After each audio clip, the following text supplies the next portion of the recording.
এই বাংলা নববর্ষে চিলি চিকেনের মতোই বানিয়ে নাও চিলি ইঁচড়। চিলি চিকেনের মতোই এঁচড়টাকেও ওই রকম ছোট ছোট করে কেটে নিতে হবে। এবার এঁচড়টাকে নুন দিয়ে জলে সেদ্ধ করে নেবে।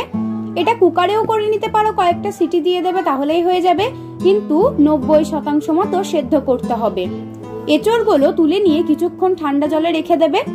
এবার এটা ম্যারিনেট করে নিতে হবে। 1.5 চামচ মতো আদা রসুন বাটা, নুনের পরিমাণটা একটু ভেবেচিন্তে দিও, কারণ আগেই নুন দিয়ে সেদ্ধ করা হয়েছে। কাশ্মীরি লঙ্কা গুঁড়ো, ঝালের জন্য এমনি লঙ্কা গুঁড়ো, গোলমরিচ গুঁড়ো, 1 চামচ সয়া সস আর টমেটো সস, লেবুর রস, তবে লেবুর রসের পরিবর্তে ভিনিগারও ব্যবহার করতে পারো, 6 চামচ মতো কর্নফ্লাওয়ার, আর পকোড়াটা যাতে অনেক বেশি মুচমুচে হয় তার জন্য দিয়ে দেবে 2 চামচ মতো ময়দা। এবার একটা ডিম ফাটিয়ে নিয়ে খুব সাবধানে ডিমের যে সাদা অংশ সেটা দিয়ে দেবে। এবার সবকিছু ভালো করে মিশিয়ে নেবে, তারপর এটাকে অন্তত 30 মিনিট মতো রেখে দেবে। আর এই সময়ে চিলি ইঁচড় বানানোর জন্য আর যেগুলো লাগবে সেগুলো কেটে নিতে পারো, তাহলে পুরো রান্নাটা করতে সময়টা অনেকটাই কম লাগবে।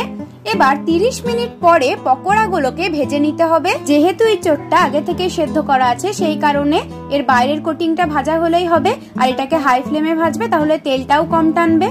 এবার 3-4 চামচ মতো তেল রেখে বাকি তেলটা কমিয়ে নেবে। এবার কুচি করা রসুন, আদা আর লঙ্কাটা একটু ভেজে নেবে, তারপরে পেঁয়াজ দিয়ে দেবে।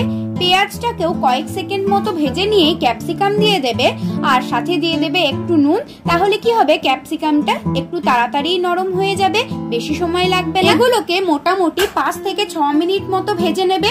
ক্যাপসিকামটা নরম হয়ে গেলে দিয়ে দেবে সয়া সস, টমেটো সস আর চিলি সস। যতটা ঝাল চাও সেই অনুযায়ী কিন্তু চিলি সসটা দিয়ে দিও। এগুলো লো ফ্লেমে কয়েক সেকেন্ড ভেজে নিয়ে এঁচড়ের যে পকোড়াগুলো ছিল সেটা দিয়ে দেবে। যদি ক্যাপসিকামটা সেদ্ধ হওয়ার আগেই পকোড়াটা দিয়ে দিতে, তাহলে কিন্তু ক্যাপসিকাম সেদ্ধ হওয়ার সাথে সাথে এই পকোড়াটাও অনেকটা নরম হয়ে যেত। দেখো এখনই এটা দেখতে কত ভালো লাগছে। এবার 2 চামচ মতো কর্নফ্লাওয়ার জলে গুলে দিয়ে দেবে। আমি চিলিটা ড্রাই রাখবো তাই জলটা কম দিয়েছি, তোমরা যতটা গ্রেভি চাও সেই অনুযায়ী জলটা দিয়ে দিও, আর নুনটাও সেই অনুযায়ী দিয়ে। এবার এগুলোকে ভালো করে মিশিয়ে নেবে। দেখো এটাকে কিন্তু খুব বেশি ফুটিও না, তাহলে যে মুচমুচে পকোড়া ছিল সেটা কিন্তু আর মুচমুচে থাকবে না।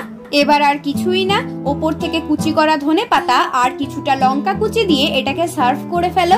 দেখো দেখে কিন্তু বোঝাই যাচ্ছে না যে এটা এঁচড়ের, এটা দেখেও চিলি চিকেন মনে হচ্ছে, আর এটা খেতে অনেকটাই চিলি চিকেনের মতোই।